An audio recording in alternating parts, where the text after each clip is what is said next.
plusieurs médias tunisiens, citant ce qu'il a appelé une source officielle du ministère de l'Intérieur, ont révélé que les services de sécurité algériens avaient arrêté l'ancien directeur général des services spécialisés tunisiens, Lazare Longo, alors qu'il tentait de franchir la frontière et d'entrer Algérie. Le site Mosaïque précise que la source du ministère de l'Intérieur a confirmé la remise de l'intéressé aux autorités tunisiennes par les autorités algériennes, car il fait l'objet de plusieurs poursuites judiciaires. Il est à noter que le nommé Longo avait été renvoyé à la retraite d'office, après avoir occupé le poste de directeur général des services compétents, et avant cela, il avait été nommé attaché de sécurité à l'ambassade de Tunisie à Paris, et il avait également exercé les fonctions de ancien directeur central de l'information publique. Et tourne Lazare Longo, dans les médias, à propos de l'homme mystérieux, alors qu'il tentait de s'enfuir de Tunisie vers la France sur un yacht après avoir été empêché par les autorités tunisiennes le 9 mars de voyager de l'aéroport de Tunis-Carthage vers la France.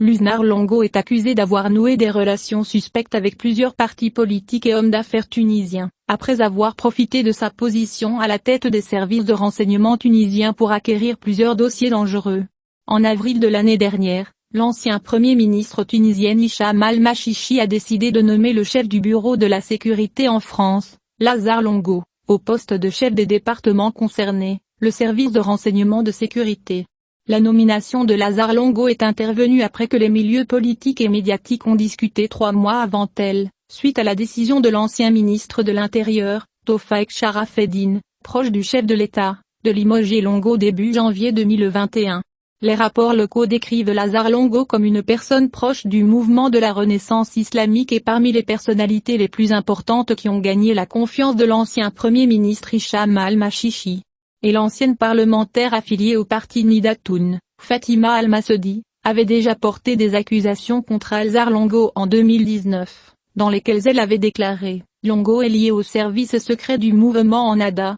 après avoir été chargé de superviser les services d'information et de lutte contre le terrorisme au sein du ministère tunisien de l'Intérieur.